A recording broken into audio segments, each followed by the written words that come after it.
नमस्कार, स्वागत है आपका इन लाइव 24 न्यूज़ चैनल के सुबह के समाचार में। तो चलिए शुरुआत करते हैं देश और विदेश से जुड़ी खबरों से। चीन से ज़्यादा हुए भारत में केस, 86,000 के करीब पहुंचा संक्रमण का आंकड़ा। भारत में कोरोना वायरस से संक्रमित मरीजों की संख्या चीन से ज़्यादा हो गई है। स्वास्थ्य मंत्रालय के अनुसार भारत में अब तक 85,940 मामले सामने आ चुके हैं। वहीं 2,752 लोगों की मौत अब तक हो चुकी है।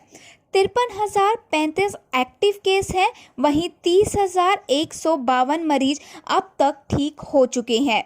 चीन में अब तक लगभग 83,000 मामले सामने आए हैं और 4600 से ज़्यादा लोगों की मौत हो गई है। गौरतलब है कि पिछले साल दिसंबर में चीन के वुहान में कोरोना का पहला मामला सामने आया था। इसके बाद वायरस ने पूरे विश्व को अपने जद में ले लिया। संघ के स्वयंसेवकों ने स्वच्छता सैनिकों के पैर धोकर किया उनका सम्मान। सामाजिक समरसता का संदेश देते हुए ब्राह्मण, क्षत्रिय और वैश्य तीनों वर्गों के लोगों ने धोए पैर। कोरोना संकट काल में मध्य प्रदेश में इटारसी के स्वच्छता सैनिकों ने दिन रात अपनी सेवाएं देते हुए नगर को साफ रखा। कोरोना योद्धा के रूप में कंटेनमेंट जोन से लेकर पूरे शहर को स्वच्छ बनाने में अपनी सेवाएं निरंतर देते आ रहे हैं। इस कार्य की सराहना और उत्साहवर्धन के लिए राष्ट्रीय स्वयंसेवक संघ यानी कि RSS के स्वयंसेवकों ने शुक्रवार को शहर के स्वच्छता सैनिकों के पैर धोकर उनका सम्मान किया। सामाजिक समरसता का परिचय देते हुए ब्राह्मण, क्षत्रिय और वैश्य तीनों वर्गों के लोगों ने पैर धोए।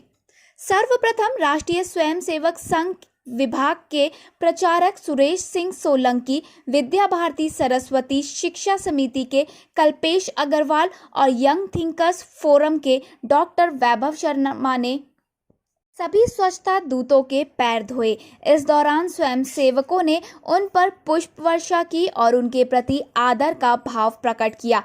साथ ही स्वच्छता सैनिकों को ड्यूटी पर जाने से पूर्व जलपान भी कराया गया। कर्नाटक में जिला न्यायपालिका, पारिवारिक न्यायालय, श्रम न्यायालय और कर्नाटक में औद्योगिक न्यायाधिकरण के बंद रहने की तिथि आगे बढ़ा दी गई है। कर्नाटक हाई कोर्ट की तरफ से जारी इस अधिसूचना के मुताबिक जिला न्यायपालिका, पारिवारिक न्यायालय, श्रम न्यायालय और कर्नाटक में औद्योगिक न्यायाधिकरण अब 6 जून तक बंद रहेंगे। इससे पहले सभी न्यायपालिकाओं के बंद रहने की तिथि 16 मई थी। इस संबंध में हाई कोर्ट की तरफ से नोटिफिकेशन जारी किया गया है। शराब पर कोरोना शुल्क लगाने से दिल्ली सरकार को हुई 70 करोड़ रुपए की अतिरिक्त कमाई।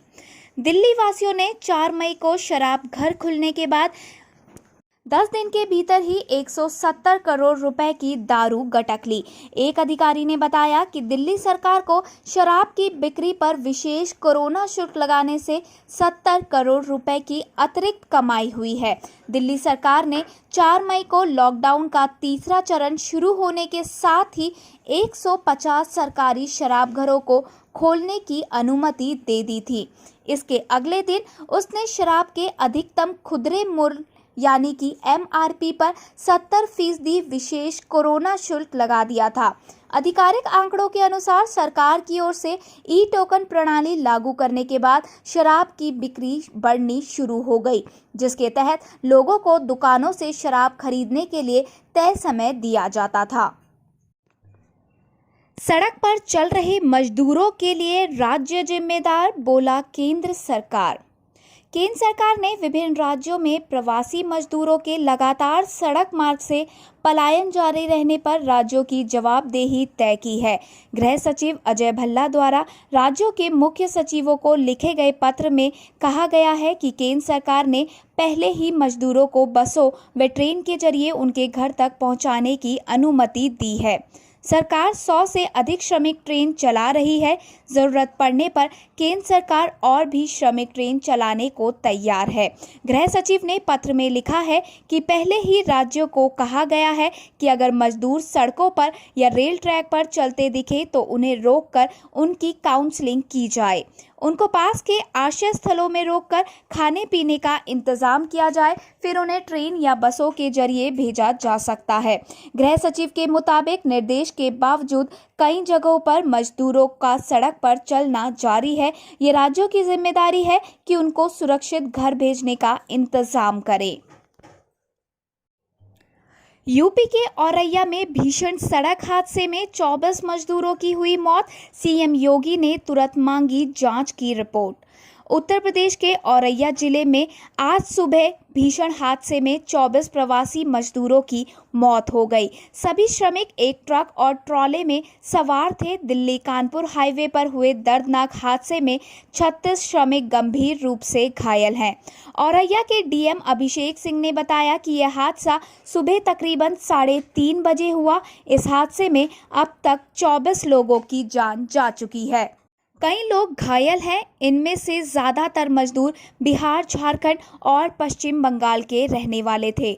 मुख्यमंत्री योगी आदित्यनाथ ने सड़क हादसे की फौरन जांच रिपोर्ट मांगी है। उत्तर प्रदेश के अपर मुख्य सचिव अवनीश अवस्थी ने बताया कि मुख्यमंत्री योगी आदित्यनाथ ने औरैया में दुर्भाग्यपूर्ण घटना का तत्काल संज्ञान लिया है। उन्होंने जान गंवाने वाले मजदूरों के परिवारों के प्रति गहरी संवेदना व्यक्त की है।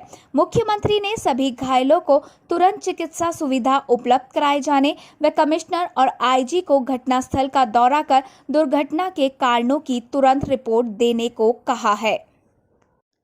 सुरक्षा बलों पर बड़े हमले की तैयारी में थे नक्सली।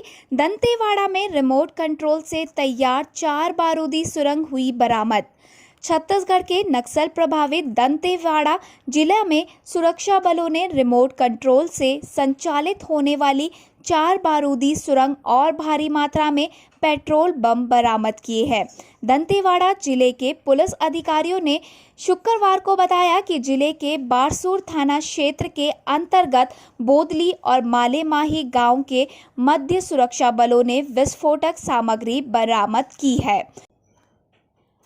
अधिकारियों ने बताया कि बोदली और मालेवाही के मध्य सड़क निर्माण कार्य की सुरक्षा में डीआरजी, एसटीएफ और छत्तीसगढ़ सशस्त्र बल के लगभग 300 जवानों को रवाना किया गया था। उन्होंने बताया कि दल जब जंगल में था तब उन्होंने वहां 4 बारूदी सुरंग बरामद की। सभी बारूदी सुरंग का वजन लगभग 5-5 किलोग्राम था। पुलिस अधिकारियों ने बताया कि बारूदी सुरंग को बैटरी और एंटीना से जोड़ा गया था, जिसमें रिमोट कंट्रोल के माध्यम से उसमें विस्फोट किया जा सके। उन्होंने बताया कि बम के एंटीना को पेड़ में लगाया गया था, जिससे अधिक दूरी से बम में विस्फोट किया जा सके। अधिकारियों ने बताया कि बस्तर क्षेत्र में नक्सलियों ने सुरक्षा बलों को निशाना बनाने के लिए पहली बार इस तरह की तकनीक का इस्तेमाल करने की कोशिश की है। ओडिशा के सरकारी कर्मचारियों के लिए खुशखबरी। नवीन पटनायक सरकार ने डीए 10% बढ़ाया। कोरोना संकट के कारण केंद्र सरकार ने जहां लगभग 50 लाख केंद्रीय कर्मचारियों और 61 लाख पेंशनधारियों के महंगाई भत्ते में वृद्धि पर रोक लगा रखी है, वहीं ओडिशा की नवीन पटनायक सरकार ने राज्य के कर्मचारियों के महंगाई भत्ते यानी डीए में 10% के इजाफे की घोषणा की है। बढ़ा हुआ डीए उन्हें 1 जुलाई 2019 से जोड़कर मिलेगा। ये जानकारी सरकार के सूत्रों ने दी है।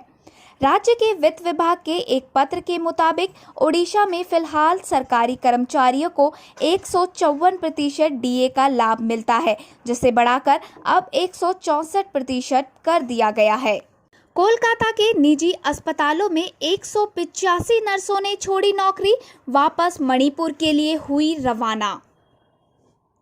पश्चिम बंगाल की राजधानी में हाल के दिनों में कोरोना वायरस संक्रमण के मामले तेजी से बढ़ने के बाद यहां विभिन्न निजी अस्पतालों में नौकरी करने वाली मणिपुर की कम से कम 185 नर्स इस्तीफा देकर अपने गृह राज्य के लिए रवाना हो चुकी हैं। एक निजी अस्पताल के वरिष्ठ अधिकारी ने कहा कि कोविड-19 महामारी के दौरान पहले से ही नर्सों की कमी है और ऐसे में इन नर्सों के चले जाने से दिक्कत और ज़्यादा बढ़ेंगी। इस निजी अस्पताल की भी नर्स नौकरी छोड़कर जा चुकी हैं। इस्तीफा देने वाली एक नर्स ने फोन पर कहा, हमारे अभिभावक चिंतित हैं और यहाँ रोजाना मामले बढ़ने से हम भी काफ़ी तनाव में हैं। हमारा राज्य एक हरित प्रदेश है और हम घर वापस जाना चाहते हैं।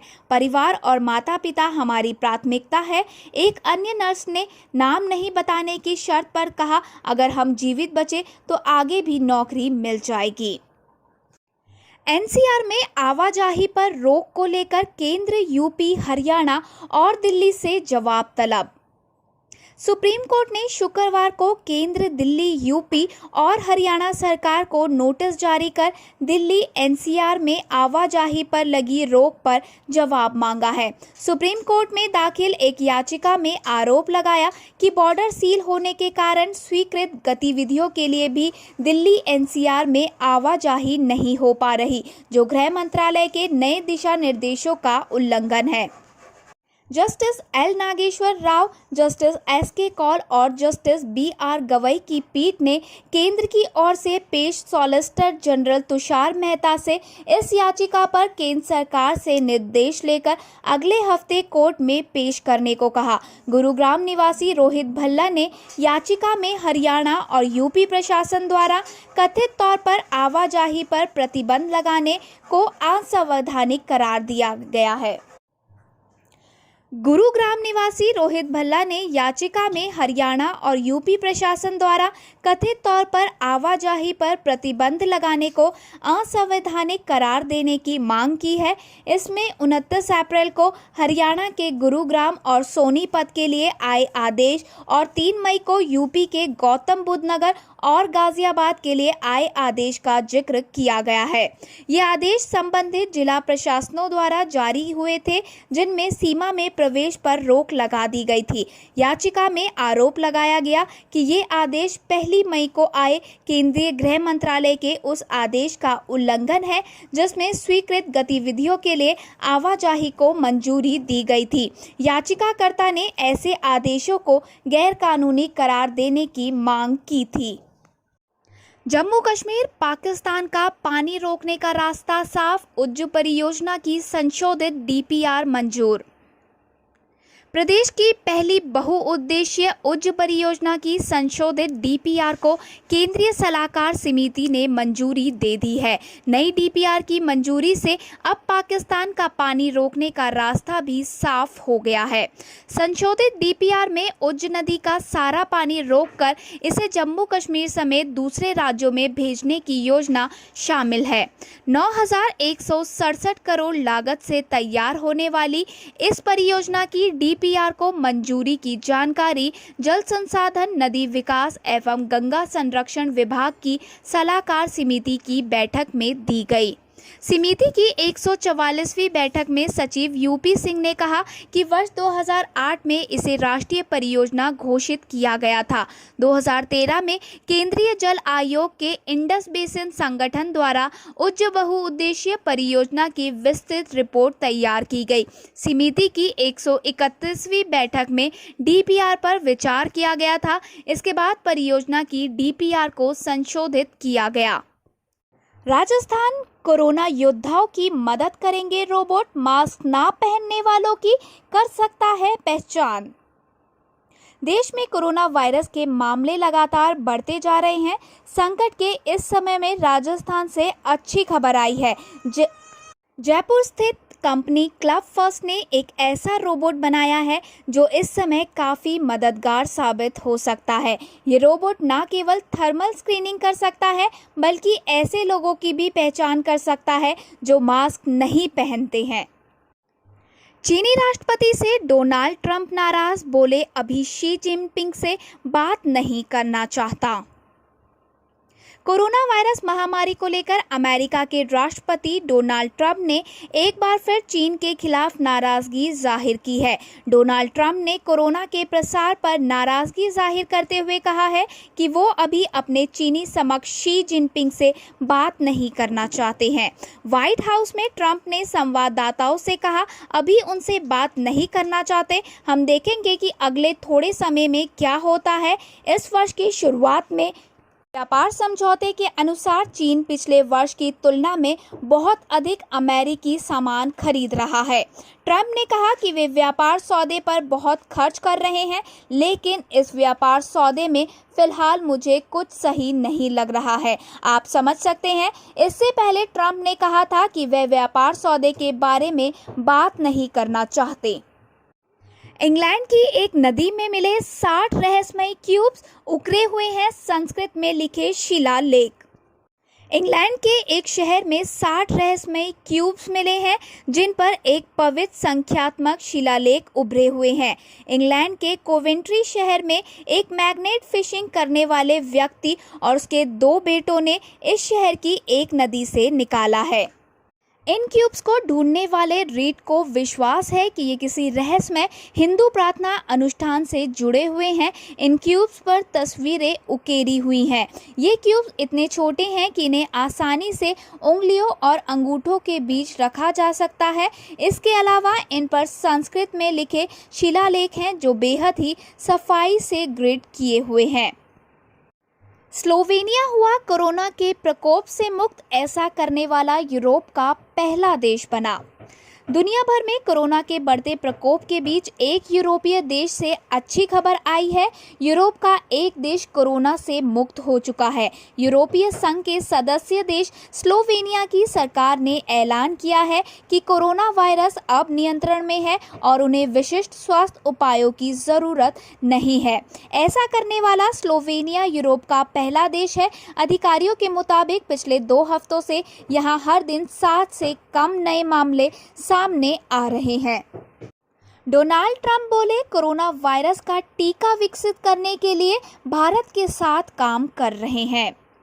भारत अमेरिकी को महान वैज्ञानिक और अनुसंधानकर्ता बताते हुए अमेरिका के राष्ट्रपति डोनाल्ड ट्रंप ने शुक्रवार को कहा कि भारत और अमेरिका साथ मिलकर कोरोना वायरस का टीका विकसित करने में जुटे हुए हैं।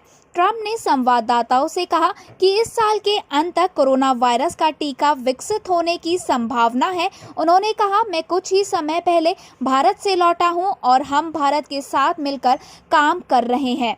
अमेरिका में भारतीय बहुत बड़ी संख्या में हैं और आप जिन लोगों के बारे में बात कर रहे हैं, उनमें से कई लोग टीका विकसित करने में जुटे हुए हैं, बेहतरीन वैज्ञानिक और अनुसंधानकर्ता। वहीं ट्रंप ने प्रधानमंत्री नरेंद्र मोदी को अपना बहुत अच्छा मित्र बताया। मिली खबरों के अनुसार अमेरिका के राष्ट्रपति डोनाल्ड ट्रंप ने शुक्रवार को उम्मीद जताई कि इस साल के अंत तक या उससे कुछ समय बाद कोरोना वायरस का टीका बाजार में उपलब्ध हो सकता है। दुनिया भर में 45 लाख से ज़्यादा केस, 3 लाख से ज़्यादा लोगों की मौत हो चुकी है अब तक कोरोना वायरस से। दुनिया भर में कोरोना वायरस के 45,40,701 मामले सामने आ गए हैं। इनमें से 3,05,155 लोगों की मौत अब तक कोरोना वायरस से हो चुकी है और साथ ही 15,99,893 मरीज अब तक ठीक भी हो चुके हैं। वहीं अमेरिका में पिछले 24 घंटे में 1,680 लोगों की कोरोना वायरस से मौत हो गई। वहीं देश में अब तक कुल 87,493 लोगों की मौत हो चुकी है। वहीं 14,42,924 मामले सामने आ चुके हैं। ब्राजील के स्वास्थ्य मंत्री नेल्सन टीच ने 1 महीने से भी कम समय तक पद पर रहने के बाद इस्तीफा दे दिया है। देश में कोरोना वायरस के मामलों की संख्या में भी वृद्धि जारी है। टेक नेल्सन मेंडेटा की जगह लेने के बाद इस्तीफा देने वाले दूसरे ब्राजील के स्वास्थ्य मंत्री बने। माना जा रहा है कि ब्राजील के राष्ट्रपति जायर बोल्सोनारो के साथ अनबन की वजह से टीच ने इस्तीफा दे दिया। पाक सेना के साथ पीओके में बांध बनाने पर भारत की आपत्ति को चीन ने नकारा। कश्मीर को लेकर कही बड़ी बात। चीन ने भारत की आपत्ति के बावजूद पाकिस्तान के कब्जे वाले कश्मीर के गिलगित बाल्टिस्तान में दियामेर बहाशा बांध बना रही अपनी सरकारी कंपनी को शुक्रवार को बचाव करते हुए कहा कि इस बांध को स्थानीय आबादी की भलाई के लिए बनाया जा रहा है। पाकिस्तान सरकार ने बुधवार को चीन की सरकारी कंपनी चाइना पावर और पाकिस्तानी सेना की बांध निर्माण से संबंधित कंपनी फ्रंटियर वर्क्स ऑर्गेनाइजेशन के बीच 5.8 अरब अमेरिकी डॉलर के संयुक्त करार पर हस्ताक्षर किए थे। भारत ने गिलगित बाल्टिस्तान में बांध के निर्माण के लिए पाकिस्तान द्वारा विशाल अनुबंध दिए जाने पर बृहस्पतिवार को कड़ी आपत्ति जताते हुए कहा था कि पाकिस्तान के अवैध कब्जे वाले क्षेत्र में ऐसी परियोजनाएं शुरू किया जाना ठीक नहीं है। चीन के विदेश मंत्रालय के प्रवक्ता झाओ लिजियांग ने यहां मीडिया ब्रीफिंग में कहा, कश्मीर मुद्दे पर चीन का रुख अटल है। चीन और पाकिस्तान आर्थिक विकास को बढ़ावा देने और स्थानीय लोगों के जीवन को बेहतर बनाने के लिए आर्थिक सहयोग कर रहे हैं। उन्होंने कहा कि पारस्परिक रूप में लाभप्रद और बराबरी पर आधारित सहयोग है। दोनों देश 60 अरब डॉलर के चीन पाकिस्तान आर्थिक गलियारे का भी निर्माण कर रहे हैं। भारत पीओके से होकर जाने वाले इस गलियारे को लेकर चीन के समक्ष आपत्ति जता चुका है।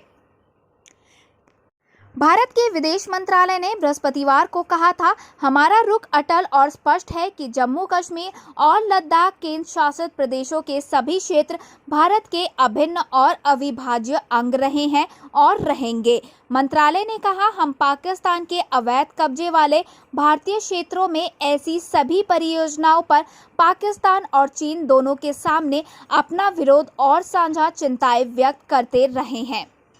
धन्यवाद। आगे की और खबरों के लिए बने रहिए हमारे साथ इन लाइव 24 न्यूज़ चैनल में। और अगर आपको हमारी ये वीडियो पसंद आई हो तो प्लीज़ लाइक और दोस्तों के साथ ज़रूर इसे ज़्यादा से ज़्यादा शेयर करें और जाने से पहले हमारे चैनल को सब्सक्राइब ज़रूर करें।